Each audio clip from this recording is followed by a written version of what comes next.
Look at the welds. Oh god, this thing looks so sick.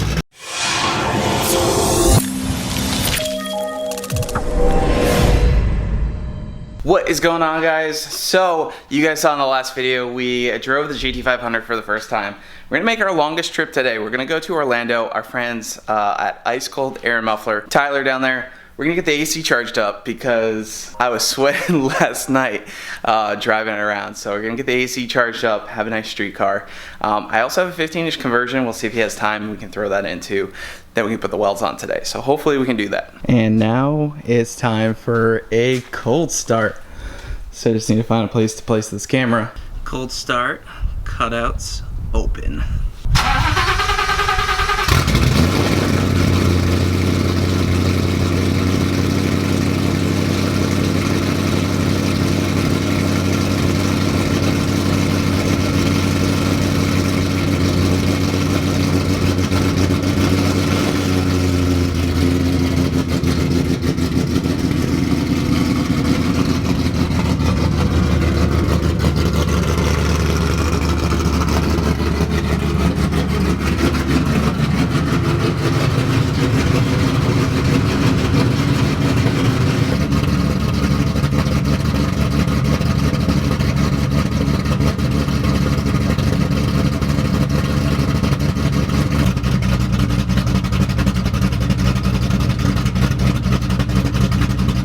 Well, guys, the original plan, not happening.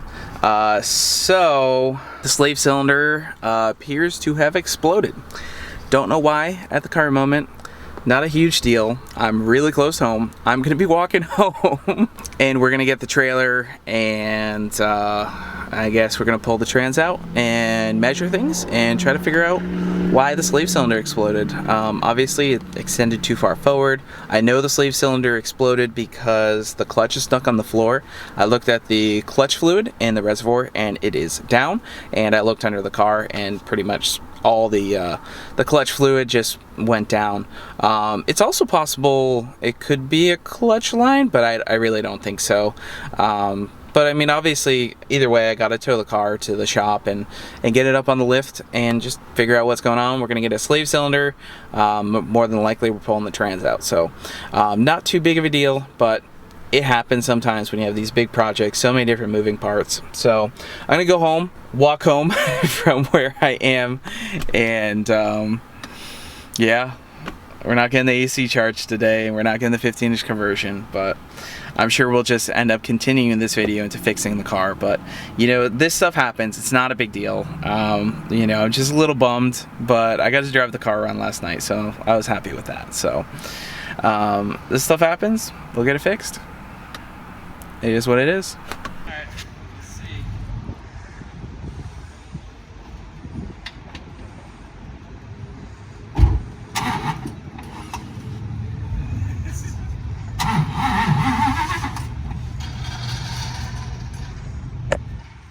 You want to keep an eye on the Yeah, you're good. You trying to start her? No. So far, so good.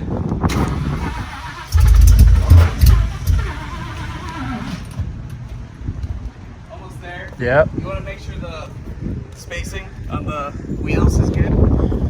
Yep. So far, so good. Turn it to the left a little bit. Yep. Left.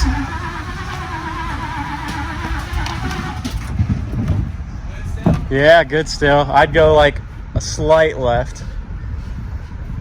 Yeah, that's good. There you go. That's fine right there. I'm just going to run it and make sure we're not flooded. All right.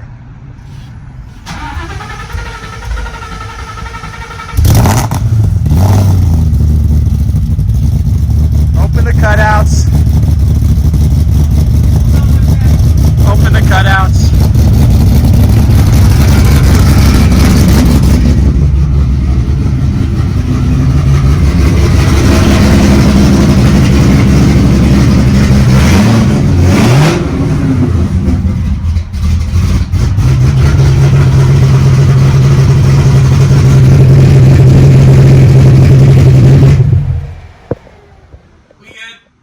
already. Yeah, I'm definitely gonna get this on camera. I can't open the door at all, right? No, not really. Race car exit.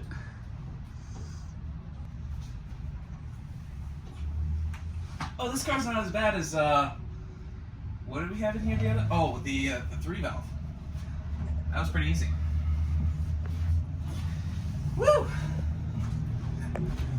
Alright, so we kind of jumped a little bit here in the video, and we're actually at Modular Head Shop, and we got the trans pulled out already. So we're going to be fixing the slave cylinder here today. We're also going to be doing the 15-inch rear conversion and putting the welds on it.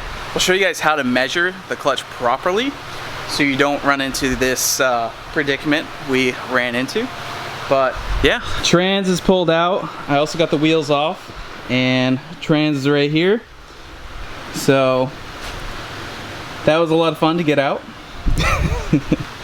And we got the old slave right here, and it pretty much bursts out the side, I believe, and put fluid everywhere. We got a new slave, and we got the proper spacer. We've already measured it, but we'll show you how to measure this here in a little bit.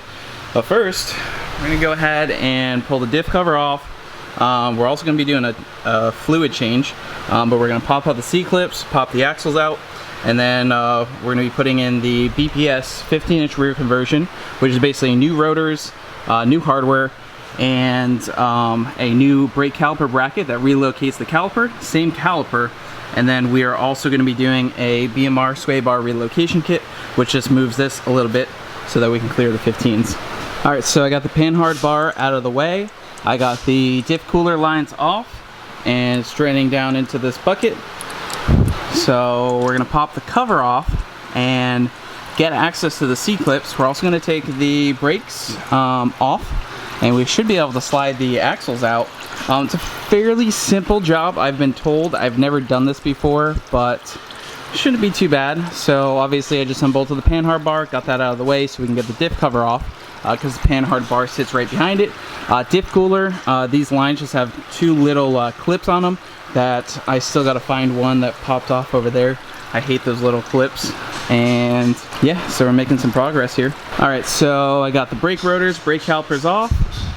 Obviously we got the diff cover off. Now, the part that I don't know how, I know how to do all the other stuff. I've never taken the C-clips out before, so I want to show you guys that. All this other stuff is really basic. So, we're gonna figure that out. All right, so I think I figured it out. This 8mm right here, loosen that bolt, and then this whole piece slides out.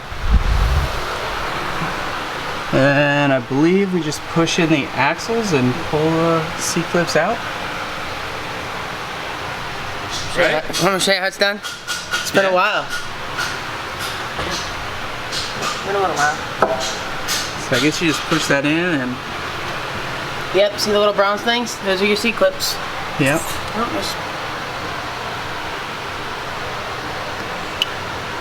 I gotta quit doubting myself. That's why I was asking about the plate there. Yeah. Come in there. Alright, well, this is not the standard 80 us poor boys are used to. It's like a torsion, something like that. You know how you fix this? What we're gonna do soon. Weld it out? No. Nope. Don't say that on YouTube. Big, how dare you? Big 4 9-inch ends. I'll get the jig to do it. Weld the tubes. And put a spool in this. It's gonna need something for the horsepower. Let's go to the track. All right, so once the C-clips are out, you're able to slide the axles out, and this is the bracket right here that we're gonna be changing. So we're gonna pop this bracket off, and that's when we're gonna be installing the new BPS bracket. All right, so that's what the C-clips look like. So axles are all the way out, brake brackets are out. Here is the BPS 15-inch brake conversion. So the brackets, the rotors, these rotors actually look pretty sweet. I didn't know they were black, so that's pretty cool. And then we also have the BMR sway bar relocation kit. If you guys need anything, the link to this BPS kit is down below. If you need BMR stuff, ML7, link in the description, and coupon code takes a percentage off and gets you free shipping on BMR's website. So I'm gonna figure out how this goes and slap it in. Alright guys, so looks like we got the BPS 15-inch conversion on. Hopefully this helps. There's no instructions, so I guess we'll make our own. It's actually kind of simple once you figure it out, but it is a little annoying not having instructions, but I'll be providing those for you guys. So use your stock bolts here. This bracket goes kind of like crooked, and you use 3 bolt holes right here. And then you have this little plate here. This is for your ABS. So that shares 1 bolt right there. And again, these use your factory, you know, kind of sandwich bracket right there that turns around, locks again, gets tight. And then right here, we have the included ABS hardware there. That mounts to the back side, this mounts to the front side, and bolts it all together, and we should be good to put the axle back in. We also did that on both sides. The next portion of this is we're going to be installing the sway bar relocation kit as well. I think we might start doing that here in just a second. Alright, so I got the brakes back on, and it actually looks pretty good. I definitely really like the look, so black rotor is pretty cool. So everything's there, should be good to clear the 15s. The only thing we have to deal with now is the sway bar relocation kit from BMR. So I already unbolted the sway bar, so it's actually loose right now. And I believe we just scoot this thing up. We gotta make a cut somewhere around here, and yeah, we'll get to it. Alright, so we got RTV on the cover, we got it all cleaned up. We're in the middle of the sway bar relocation, but I wanted to go ahead and get this sealed up.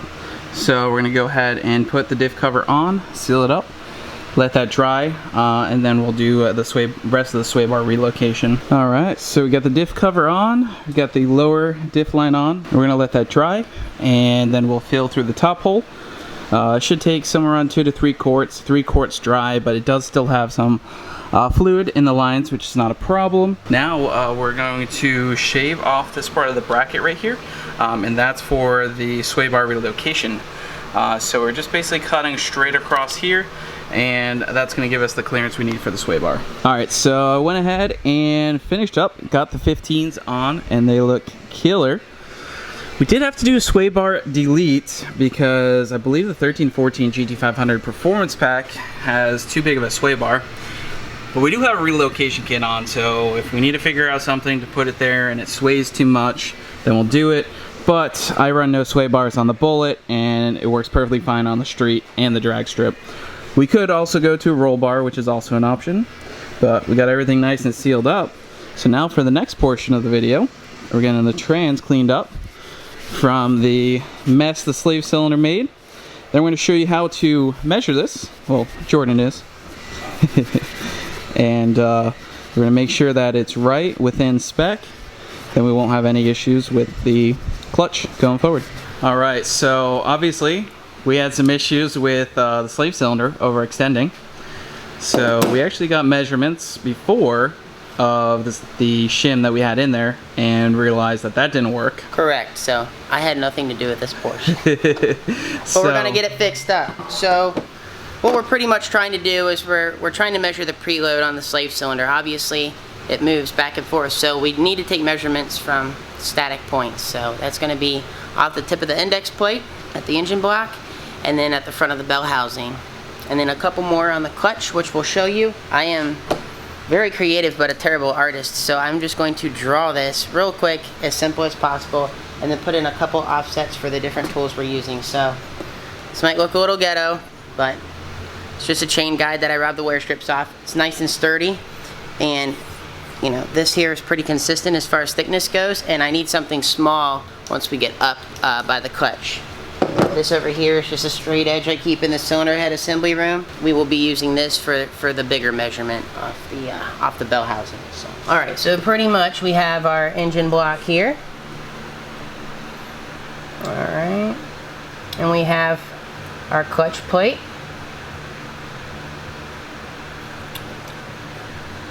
So we'll call this the clutch flat.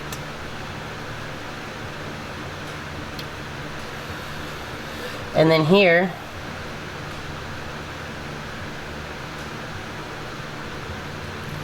is going to be our fingers. On the bell housing side, we're going to have the front of the transmission. Try to want to do that. And then the slave. And that's pretty much it. So slave. And this is at full extension. You do not want to press it in. And then front of bell housing. So we're going to take a measurement from here to here. We're going to take a measurement from here to here. And we're going to take a measurement from here to here. And once we do all the math, we're going to see how much preload there is between this right here and the fingers. So, see if I can carry all this at the same time. You want to do up under the car first? Yeah. Okay. So, just so everybody knows, because it's kind of an illusion, this part of the clutch does stick out farther than this part here. So, what we're looking to do is go from here to here.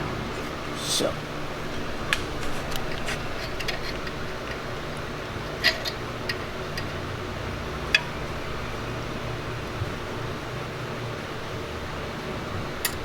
.546 there. Take another measurement here just to see if I'm off at all. 536. So we'll call it that about 540. We're not getting super critical here. It needs to be in a little bit of a window though. Yep. And then we subtract the width of that. We're going to subtract the thickness here. Yep. And so that is 148 over here.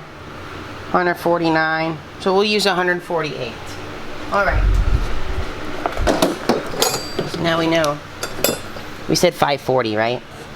I believe so. All right, so flat 2 fingers. It's going to be 540 minus, what did we say here? I can't remember. 118, right? No, 148. 148, and that leaves us with, is that 390? 392. All right.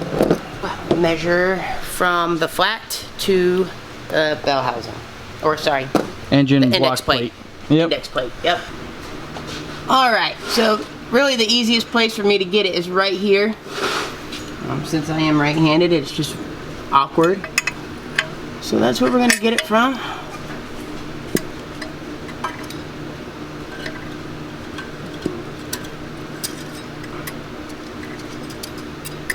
Come on.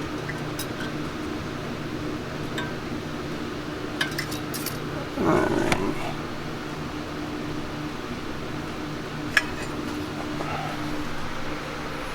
And I got 4085. Let me make sure that that's correct. Mm-hmm. We can also compare to our measurements from the other day too. Correct.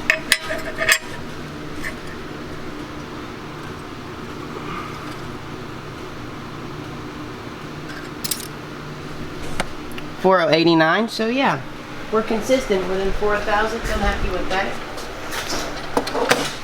What do we see? 4085. Mm-hmm.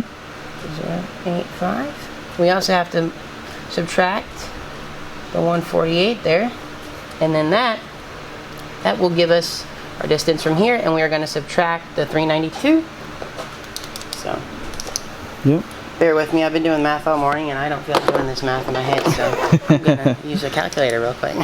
I do remember seeing this number the other day and it didn't really catch me till now, but 3.937, that's 100 millimeters exactly. That's literally the spacing I use when we're having to port heads where we go from cylinder to cylinder. So that is the bore spacing on a 4.6 or 5.4.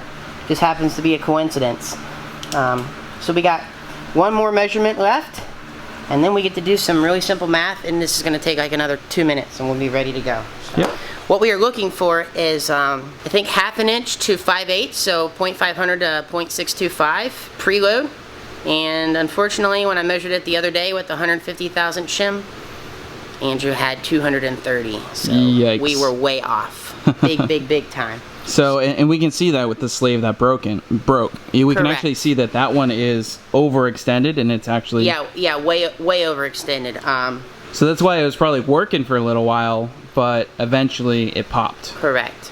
So once we, we take out the shim that was in there is 150 thousandths. This one's 500, so 1/2 inch. So that gives us another 350, so on top of that, it's going to leave us at around 580. That's the number I'm expecting to see today. It's going to be between 570 and 590 or so, and that's really right on the money. I don't see that being an issue at all. It should drive perfectly fine. Alright, so see here, this slave is actually extended, and it actually blew out the fluid. We were lucky enough that the fluid did not get all over the clutch. Got over the back of the bell housing here, but we cleaned it up with some brake cleaner. This, you don't do this, measure. That's why I'm showing how to do it, so you don't be like me. We kind of measured, but like we just made, I didn't stick to the tolerances. Andrew measured this how most of my short block customers measure their oil pump clearance. Just made it work, basically. No. Made the numbers make sense, and it obviously was not right. Alright, so one thing I want to point out is I really don't like this shim setup anyways, because this is 150,000, so this is actually just like thick sheet metal, and it bottoms out here. So we did talk to a couple other people, and they're like, oh yeah, you know, we've just used different washers and stuff.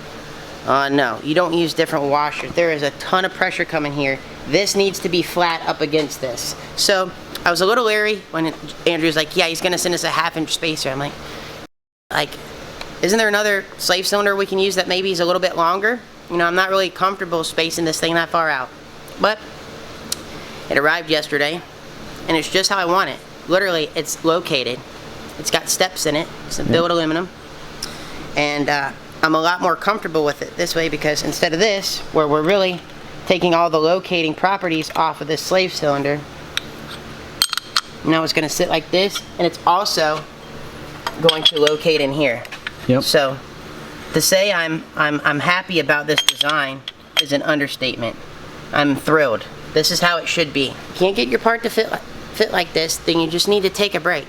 You don't need to say, oh, we got to get it done today. No, it needs to be done right. These things are a pain in the ass to pull out. Get it done right, and you won't have the problem. Yep. New Ford OEM short GT500 slave. Yep. We're gonna leave the sticker on like half these guys do with their ball caps. Street cred. That's it. And we did get some longer bolts. Yep. Stock bolts definitely would not have reached. Nope.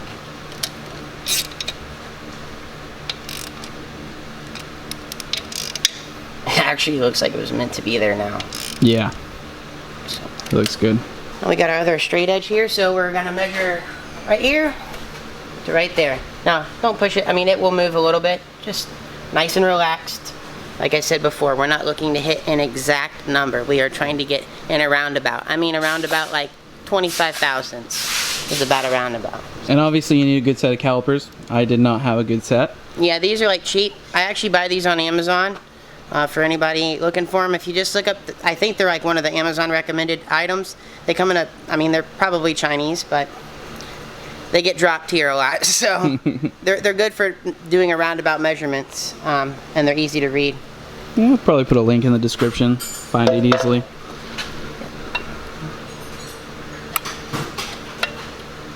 And this, I've already measured this straight edge. It's 2015. Alright, 5020. Boom. So we're just going to call that 3 inches right there. 3 inches from the front to there. Alright. And so what we have here is 3973. The space between here and here. Minus 0.392. 937 minus 0.392. That gives us 3545. Okay, so we're not as we're a little bit off from my other measurements the other day. I didn't even check this spacer, so it may have been a little bit different, but we're definitely in the window. So minus 3 inches, I mean, what, 545 thousandths of preload, so 545 preload, and that's in a window of 500 to 625. So yep. I'm happy with that. Yeah, very simple. I mean, this whole thing took us 15 minutes at the max. Yeah. So, and you can literally use whatever. Like you saw me, I have shorter straight edges, but I'm just trying to do it how anybody else could do it at their house. Find something straight, find something that's consistent, you know, within a thou or two all the way across, and that's all you're really gonna need. Now, what I wouldn't suggest using is something flimsy. If you're gonna use a ruler or something, you want to hold that portion like this. It's a lot more rigid this way. You know, if it was something real thin, like a 90-degree right angle you would use for woodworking, that might flex in the middle. So this is solid. I mean, that's all there is to it. Very, very simple process. That's it. Save yourself pulling this trans out. Don't use washers under there. Like I said, quit. Everybody's in such a hurry all the time. If you do it right once, you're never going to have to do it again. Yep, that's it. All right. So now we're going to go plug this thing up in there. Probably not going to film it because it is just not, it's not fun. No. Being the triple disc, it does have an extra disc, so. Yeah, we had quite the time getting this thing out. Yeah, but we were trying to be careful too. I mean, we weren't just yanking it out and letting gravity do its thing. We didn't want to make sure that the input shaft isn't going to rip the pressure plate off. My biggest, I would honestly say it was a good 40 minutes on the last little bit. We were just trying to get the engine set to the correct area. I did undo most of the K-member bolts just a little bit to kind of get a little bit of tilt. But my main concern was, you know, I hadn't seen this clutch in person before. I had no idea what the finger depth was, and I did not want the little stub here for the pilot bearing getting stuck on one of the fingers. I've seen guys do that. If that happens, the clutch is pretty much garbage. Get a new pressure plate. So, come to find out, it was actually just barely touching on the bottom lip. Yep. But we were better able to safe than slip her sorry. out. Yep. So. All right. So that's why we haven't taken it off of this, because it's at the perfect angle now. Yep. Engine's still at the same angle. This is still at the same angle. Yep. So, in theory, we should be able to slide her up and in. Correct. But we're just going to jump to it being in because I already showed the transmission being installed when it was easy on the ground with the K-member on the ground. Yep. Yep. So. All right. Here we go. Let's do it. All right. So we have just poured some brake fluid in a water bottle. And we are going to bench bleed this, which I've never done, but it should make pumping the pedal up really quick. Yeah, it's gonna honestly be just like you would bleed your brakes at home. I mean, I've done it like this, you know, unscrew the thing, little vacuum line, pump them. You're gonna see the fluid, the air bubbles come out. When it sucks back up, it's gonna suck clean fluid in, and we're just waiting until we don't see any bubbles. I'm not trying to waste a ton of fluid here, so I am going to cut this. But because we didn't bleed this before we put it on, you could do it like this. Just tie a little vacuum fitting to the back here, where the coupler is, and then have somebody, a good buddy like Andrew, hold this. And let me go get some dikes. I'm just going to cut this a little bit. Is that better for you? Yeah, that looks good.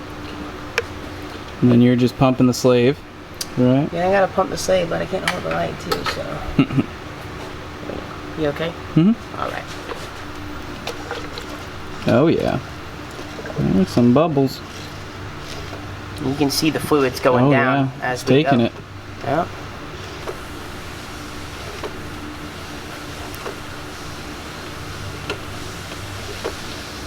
So this is another important step that I skipped. I don't think this was detrimental, but it just makes, you know, things easy. Yeah, it makes your life a lot easier. The air bubbles have a long way to travel when you don't do this. Yeah. We've probably got 95% of the air out of the line.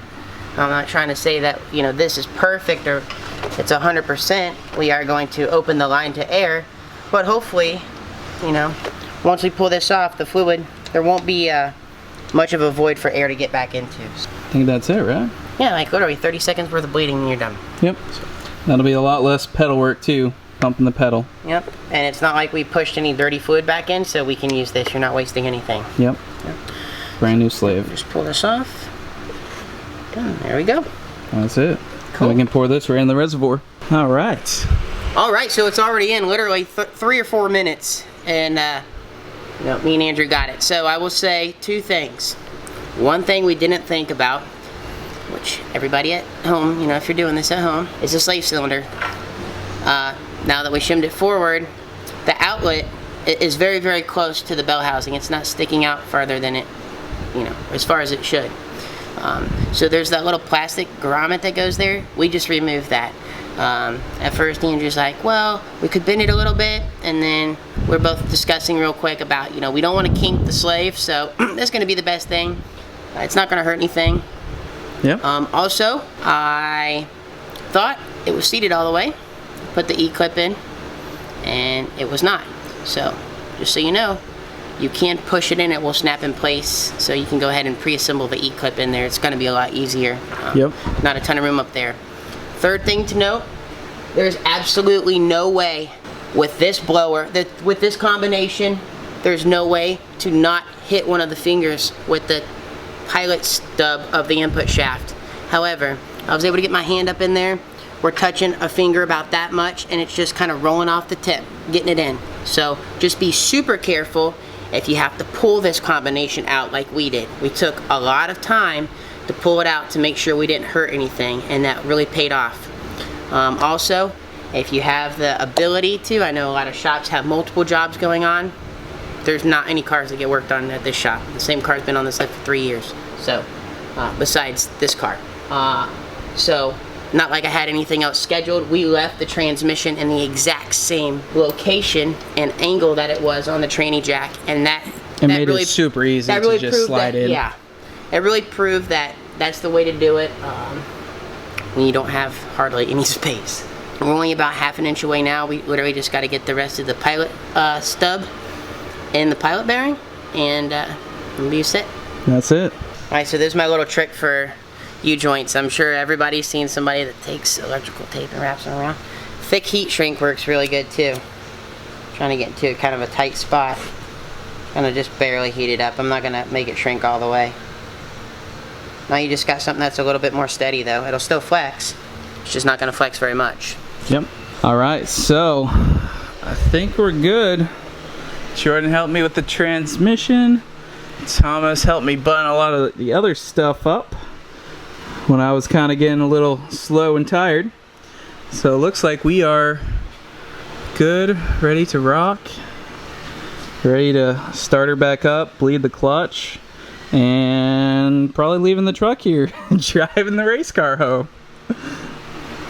If everything goes according to plan. I'm stealing Andrew's camera now for the El Chapo's first start since the new clutch. Y'all ready for this?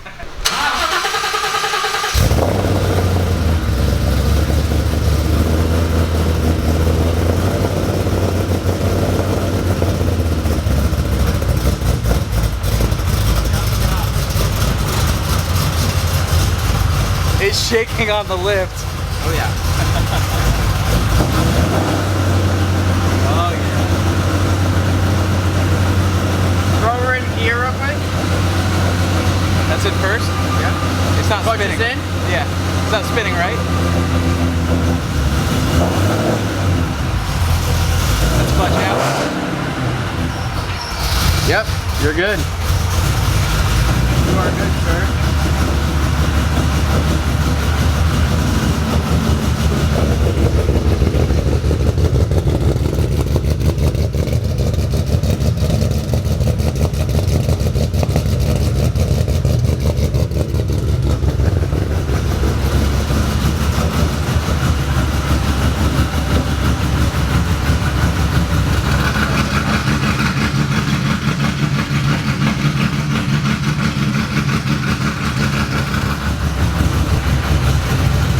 Alright, enough chop for the night. All right, we're gonna go to the meet. Look at the welds. Oh God, this thing looks so sick. Sounds sick.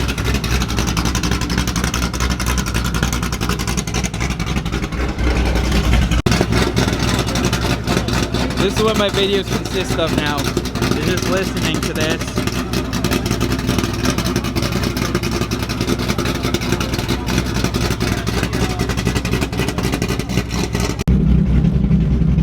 That idle does not get old. Oh, man. It drives so good now. Oh my God.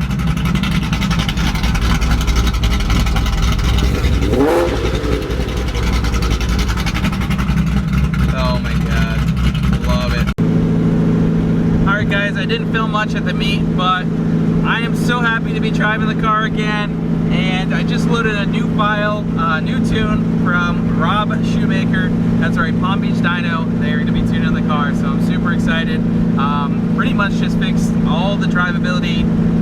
He pretty much just fixed one thing so it doesn't stall when coming to stoplights, and it doesn't stall anymore, so it is perfect. I can't wait to make power. We just need a fuel system and we're ready to go hit the dyno. So I'm super excited. We're gonna get some miles on the clutch, and yeah, man, I'm so freaking pumped. So make sure you slap the like button down below, leave a comment, let us know what you think. And again, I could have closed the windows and cutouts, but nah, I want to hear this thing. So anyways, we'll see you guys next time.